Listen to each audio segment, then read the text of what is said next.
Desde o início do ano, cerca de 30 penitenciárias em Minas Gerais foram interditadas por superlotação e proibidas de receber mais condenados. A capacidade total do sistema prisional no estado é de 38 mil vagas, mas hoje já são 68 mil presos, quase o dobro. Quais são os motivos da saturação? Quais os efeitos da superlotação sobre as condições dos internos? Esses são os principais temas de hoje do Pensamento Jurídico, uma produção da Associação dos Magistrados Mineiros, a AMAGES.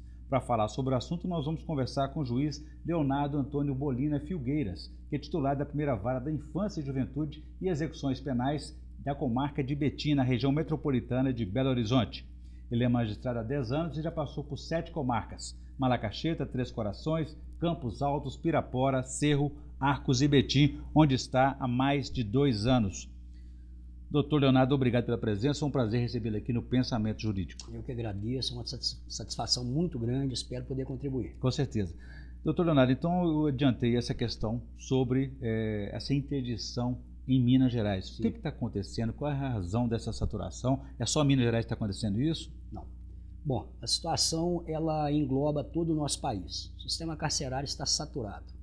Primeiramente, por inexistência de criação de novas vagas. Não temos, desde 2011, com o plano de assistência carcerária, nós não tivemos um andamento esperado na construção de novas unidades e surgimento de novas vagas. Salvo o melhor juízo, das 99 unidades prisionais que estavam previstas para serem criadas desde aquele ano, me parece que 43 se iniciaram, estão paradas e cerca de 55 sequer tiveram início das construções. São problemas estruturais, por exemplo, entraves burocráticos com liberação de terrenos, questões ambientais. Às vezes as construtoras que obtiveram êxito na licitação se desinteressaram pela continuidade do contrato, então essa questão estrutural é um dos fatores também. Isso faz parte daquele plano da presidente Exatamente. Dilma Rousseff, lançado em 2011 ainda, lançado em 2011, não conseguiu sair do papel. Não, ainda não conseguiu sair do papel. Então temos um déficit gerado por isso, mas também a situação não é tão simples assim, ela é refletida em virtude do aumento das prisões provisórias. Sim. Agora o problema seria do Estado, que executa faz a execução penal, ou que tem que fazer também as construções dos presídios, ou da União, que não liberou dinheiro, por exemplo? Dos dois lados. A União não conseguiu engendrar a política necessária para que os estados tivessem condições de executar esse plano, mas também parte da falta de liberação técnica, de questões técnicas que envolvem os estados. Mas o poder público é lento nesse processo? Muito lento. Isso dificulta demais o surgimento de novas vagas, que eu acho que é a solução agora para diminuir essa situação caótica que está o sistema carcerário hoje no Brasil como um todo. E, obviamente, em Minas Gerais. Isso seria uma falta de prioridade ou são dificuldades de gestão mesmo no poder público? Eu creio que a situação carcerária ela é esquecida. Conhecemos aquele velho brocardo que o preso não traz voto. Então eu penso, isso é um pensamento pessoal, eu creio que falta vontade política de se resolver esse problema. Mas a questão chegou num nível tão alto, tão grande, que eu acho que agora os nossos governantes terão que olhar para esse lado. E essa interdição, essa proibição de receber novos detentos, novos condenados, seria uma iniciativa do Judiciário, do Ministério Público? De onde partiu isso? Não, na verdade, o que tem ocorrido é que ao longo desses anos nós tivemos várias interdições de unidades prisionais. Várias comarcas, especialmente menores do interior, comarcas que nós denominamos de primeira entrância, estão sem cadeias públicas. Então ocorre das penas e prisões provisórias decretadas nessa comarca terem que ser cumpridas na região metropolitana. Isso causou uma superlotação carcerária. Entendi. E hoje o Estado não tem mais como receber presos. Então está havendo um esforço muito grande da Superintendência de Movimentação Penitenciária, mas a situação hoje é caótica. Várias unidades prisionais interditadas, ainda que de forma parcial, havendo a proibição judicial de recebimento de novos presos. Qual seria esse esforço a mais para poder resolver o problema que tem sido feito? Eu penso que cabe a nós do Judiciário também fazer uma espécie de mutirão, uma passagem de pente fino, e reanalisar as prisões provisórias. Aquelas que não foram julgadas ainda. Aquelas que não foram julgadas, que comporta a maioria dos detentos hoje no sistema carcerário. 50%. A maioria, não mais sei um se chega, talvez mais um pouco. O país tem 600 mil presos, me parece. Exatamente, então, mais de 500 mil. Mais de 500 mil presos já no país. Tá. Então, o que ocorre? A grande maioria hoje da nossa população carcerária é de presos provisórios. Então, de repente, uma análise dessas prisões provisórias, que hoje nós temos, o Código de Processo Penal ele foi alterado, nós temos medidas alternativas, são as chamadas medidas cautelares diversas da prisão preventiva. Então, para aquele preso que não é perigoso, ou aparentemente não é perigoso, que é primário, não ostenta antecedentes, com residência fixa, trabalho certo, pode o juiz optar por substituir a prisão preventiva pela colocação de tornozeleira eletrônica. Seria uma pena alternativa isso, né? Seria uma medida cautelar alternativa à prisão provisória. Não chega a ser uma pena. Não é uma pena, é uma medida para garantir a satisfação do processo criminal, evitando que solto ele volte a praticar delitos e daí em diante. Seria uma das alternativas viáveis, mas não podemos ser simplistas a esse ponto. Ok.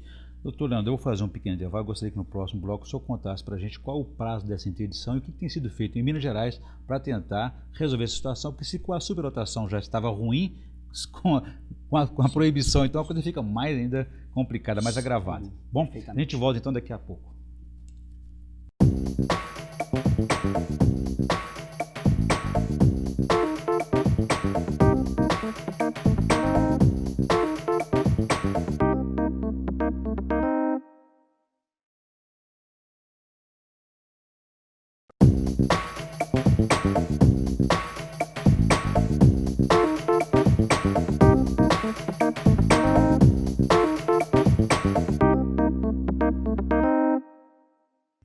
Estamos de volta com o Pensamento Jurídico, uma produção da Amages. Participe de nosso programa pelo e-mail pensamento@amages.com.br, pensamento@amages.com.br. Hoje estamos discutindo sobre a superlotação nos presídios, que em Minas Gerais já foram interditados cerca de 30 penitenciárias por conta da superlotação. Nosso entrevistado é o juiz Leonardo Antônio Bolina Filgueiras, titular da primeira vara da Infância e Juventude e Execuções Penais da comarca de Betim, na região metropolitana de Belo Horizonte. Doutor Leonardo, eu deixei para o senhor uma questão no bloco anterior a respeito então da superlotação. Se ela já era um problema, já era um caos nos presídios, com a proibição de recebimento de novos condenados, como é que fica? Naturalmente, o problema se agravará. Hoje estamos tendo muitas dificuldades para executar as prisões provisórias, são os preventivos e temporários, em razão da inexistência de vagas.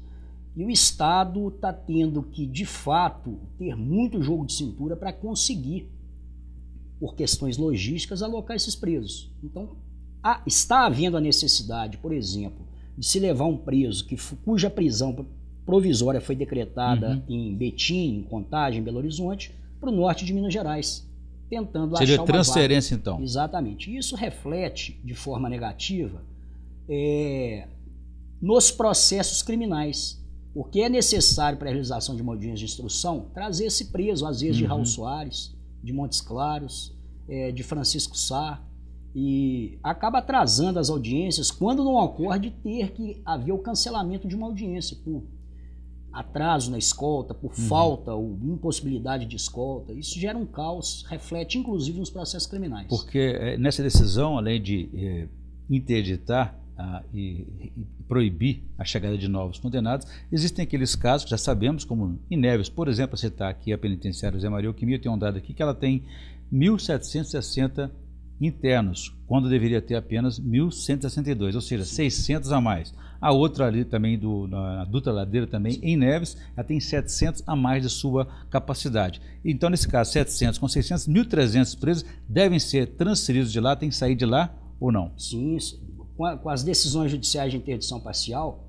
é necessário que o diretor da unidade prisional, junto com a SUAP, faça a imediata transferência desses presos. SUAP é a superintendência de? A SUAP é a Superintendência de Administração de Gestão de Vagas. Mas já é do governo de Minas. Ela está vinculada à Secretaria de Estado de Defesa Social. Ela é a gestora de vagas no estado de Minas Gerais. E cabe a ela a transferência desses presos, o transporte, toda essa logística. E cria-se uma dificuldade natural muito grande. E se não for cumprida essa sentença, o que acontece? Existem as astrentes, ou seja, aplicação de multa diária por descumprimento da ordem judicial. E isso pode gerar até uma aplicação de uma pena o cometimento do crime do artigo 330 do Código Penal, que é o crime de desobediência. Então, o gestor que não cumpre essa ordem judicial está sujeito, inclusive, à penalidade criminal. No caso aqui de Ribeirão das Neves, na região metropolitana de Belo Horizonte, para cada preso novo que ingressasse no sistema, é uma multa de R$1.000. Exatamente. Muito bem. Agora, o senhor falou há pouco sobre a questão da construção dos presídios, né? Nesse caso de criação de novas vagas, em Minas nem emergencialmente foi cogitada como solução? Na verdade, na última semana, tivemos uma reunião de cúpula da Secretaria de Estado de Defesa Social, junto com o Judiciário e o Ministério Público, e ficou ajustado que emergencialmente serão criadas 4.000 novas vagas. É uma situação paliativa, está longe de resolver o problema, mas esperamos que pelo menos crie-se um alívio, especialmente na região metropolitana, onde a situação é mais caótica. Muito bem. Doutor Leonardo, eu vou ampliar o nosso debate aqui, convidando os estudantes hoje da Faculdade de Direito da UniBH para me ajudar a entrevistá-lo. Por favor, a primeira pergunta.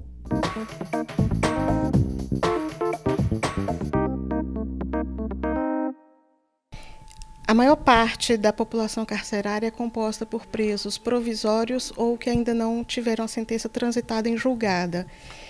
Se houvesse um efetivo cumprimento da prestação jurisdicional e do cumprimento garantido pela Constituição, essa realidade não seria outra? Ellen, muito boa a sua pergunta. Eu creio que sim, mas o que ocorre muitas das vezes também é que poderíamos analisar de forma mais concreta o que o próprio Código de Processo Penal hoje ele já prevê, que em vários casos substitui a prisão preventiva por medida cautelar diversa. Foi o que eu acabei comentando no primeiro bloco. Então, para aquele preso que não é de alta periculosidade, que é primário, que não ostenta antecedentes criminais, o juiz pode perfeitamente, a título de exemplo, substituir a prisão pela colocação de tornozeleira eletrônica.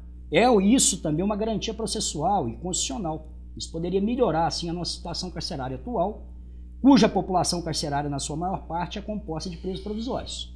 Diante da superlotação do sistema penitenciário brasileiro hoje, a redução da menoridade penal, ela não inviabilizaria o cumprimento das penas restritivas de direito e fulminaria o Plano Nacional de Assistência Prisional criado pela presidenta no ano de 2011? Com certeza. A realidade hoje nos mostra que se for aprovada a redução da maioridade penal, o caos será maior ainda. Nós não temos, de forma nenhuma, estrutura para receber o jovem de 16 a 18 anos. Nós já não temos estrutura no sistema de execução de medida socioeducativa em meio fechado. Ainda mais no nosso sistema carcerário, que já é caótico. Diante do fracasso do sistema penitenciário, que não cumpre com sua função ressocializadora, não seria o plano de assistência prisional a solução para tal problema? Bom, Samuel, esse plano, creio eu, que não tem a solução concreta e pronta. Mas temos várias experiências no nosso país, especialmente em Minas Gerais, como ocorre com as APACs. A APAC é um sistema prisional, um sistema de recuperação dos sentenciados, que responde muito bem à sociedade. O número de reincidência é bem menor, é na casa dos 30%, enquanto no sistema comum é de 70%. É uma questão que priva pela dignidade da pessoa humana, o cumprimento da pena de forma digna. E eu creio que falta também boa vontade, às vezes até de muitos de nós magistrados, de passar a adotar esse sistema. É um sistema que já está provado, já está comprovado, que é uma alternativa muito benéfica e muito eficaz ao sistema carcerário atual. Muito bem, agradecer então a participação dos estudantes da Faculdade de Direito da UniBH. Doutor Leonardo, nós estamos aqui encerrando esse segundo bloco. Gostaria de saber do senhor o seguinte, aproveitando que o senhor também é juiz da Vara da Infância e Juventude, há essa discussão aí de redução da maioridade penal. Se isso acontecer, os presídios então não ter menos capacidade ainda de controlar tudo. Como é que você avalia isso?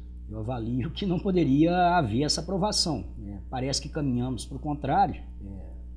Aparentemente o projeto será aprovado, mas eu creio que atualmente nós não temos a mínima estrutura de receber os jovens autores de ato infracional no nosso sistema carcerário. Seria um caos, obviamente, que seria gerado. Sem entrar no mérito da discussão. Sem entrar no mérito da discussão. Muito bem. Bom, doutor Leonardo, eu vou fazer um novo bloco. Gostaria que no próximo bloco, se o senhor quiser voltar a esse assunto e analisar esse mérito, essa possibilidade de redução de maioridade penal e também avaliasse para a gente os efeitos da superlotação sobre as condições dos internos. E a gente volta então daqui a pouquinho.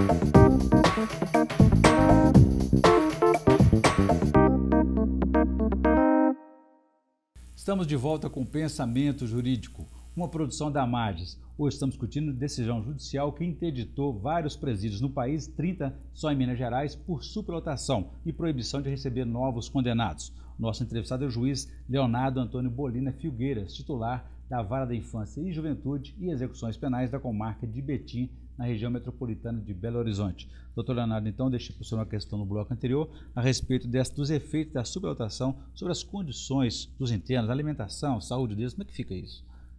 Isso não é de hoje, né? Os efeitos são deletérios. Eu costumo dar a título de exemplo, tem uma cela que comporta 6 detentos, com 6 camas. Nós temos hoje várias delas com 22, 23, 24 detentos. Isso afronta de forma diametral a dignidade da pessoa humana. Isso reflete no comportamento do detento. Obviamente que numa superlotação dessa ele não vai conseguir se alimentar direito, não vai haver a possibilidade de asseio pessoal. Nós estamos tendo problemas estruturais, inclusive com fornecimento de água na unidade. Com essa crise hídrica que estamos vivendo aí. Na unidade prisional de Betim, por exemplo, nós estamos com um problema sério de abastecimento de água. Os detentos que lá estão ficam horas a fio sem receber água na unidade onde ele está cumprindo a sua pena, na célula, na seda. Então isso é uma questão complicadíssima, reflete obviamente no psicológico do preso. O preso fica mais agressivo, o detento fica mais agressivo, ele fica mais revoltado, a probabilidade de rebelião, de motim aumenta. Apesar do aumento dos encarcerados e dessa situação que o senhor está falando, as rebeliões estão diminuindo, né? Estão diminuindo, nós estamos com essa situação controlada, né, por enquanto. Não se sabe até quando, né? Não se sabe até quando e não podemos negligenciar. Não podemos negligenciar.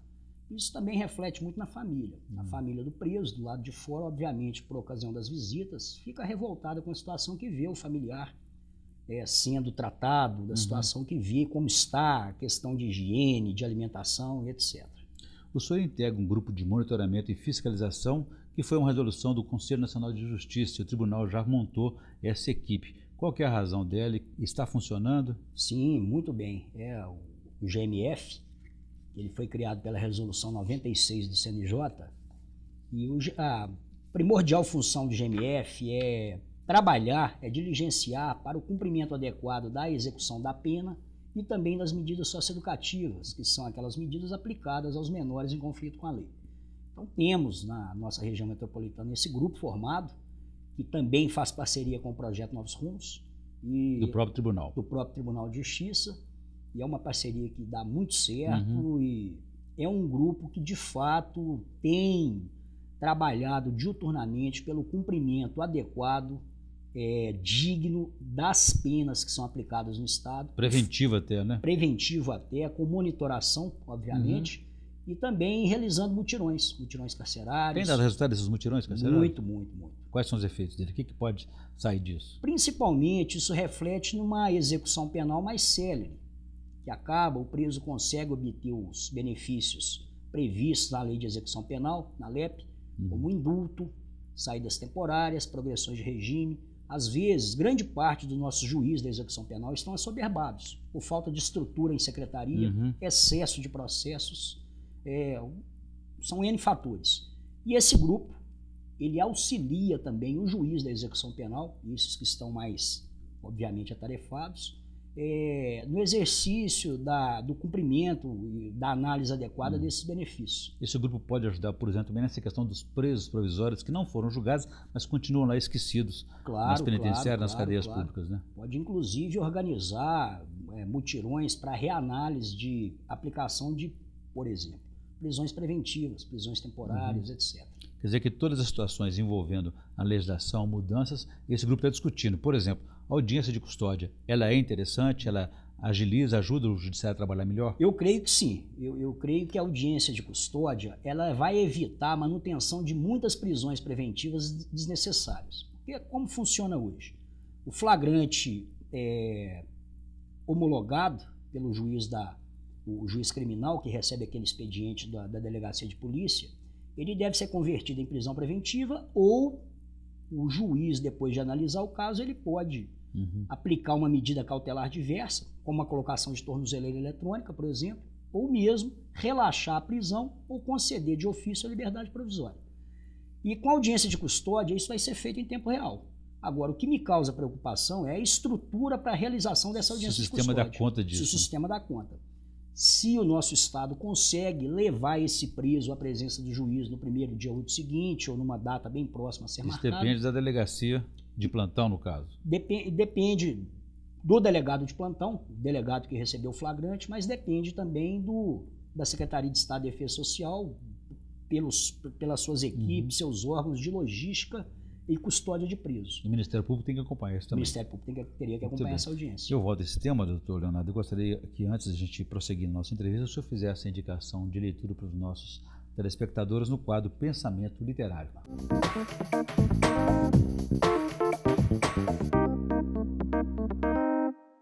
Tem um livrinho que é uma delícia. A leitura dele é uma leitura muito prazerosa e que a gente costuma ler numa sentada.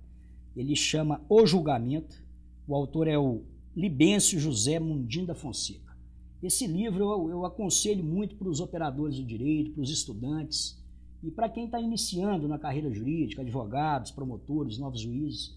Ele retrata um caso concreto, fictício, obviamente ocorrido numa pequena cidade do interior, onde um casal de namorados jovens tiveram o amor interrompido por um homicídio que teria sido praticado pelo pai da menina. E aí são vários meandros que se estendem, o cidadão vai a júri, e aí a escancarada corrupção do sistema, desde o momento da investigação criminal até o momento do julgamento. E é muito interessante, eu aconselho, é um livrinho que não é grande, que dá para ler de forma bem rápida e muito prazerosa. Com certeza. O Julgamento. Boa indicação. Agora, doutor Leonardo, voltando à questão aqui do sistema carcerário, muitas das decisões a gente sabe que depende, por exemplo, de investimentos novos. A gestão eletrônica dos presos, a gestão eletrônica do sistema todo. Como é que fica essa situação, essa contradição? É um outro problema. Hoje nós já estamos saturado o sistema de monitoração eletrônica. Estamos com problema de novas tornozeleiras eletrônicas. Então também o Estado vai ter que verificar essa vertente para que os juízes criminais possam também substituir eventuais penas provisórias que possam ser substituídas pela colocação do monitoramento. E eu creio também com a implantação, e o nosso tribunal já está bem avançado nisso, com a implantação do processo judicial eletrônico, eu creio que teremos um tempo menor para a conclusão de um processo criminal. E, obviamente, isso vai refletir no encarceramento. Nós vamos diminuir, óbvio, a população carcerária, ou pelo menos ter uma rotatividade maior, que vai beneficiar o sistema. Muito bem. Eu entrevistei aqui o juiz Leonardo Bolina, da comarca de Betim, titular da Vara da Infância e Juventude e Execuções Penais dessa comarca, e falamos aí sobre as decisões judiciais que interditaram vários presídios. Em Minas foram 30 e no país também todo pelo problema da sublotação e também a questão de proibição de receber novos condenados. Doutor Leonardo, obrigado pela entrevista, foi um prazer recebê-lo aqui no Pensamento Jurídico. Satisfação muito grande, estou sempre à disposição. Muito obrigado. Nós ficamos por aqui. Se você quiser participar, escreva para pensamento@amages.com.br, pensamento@amages.com.br. Obrigado e até a próxima.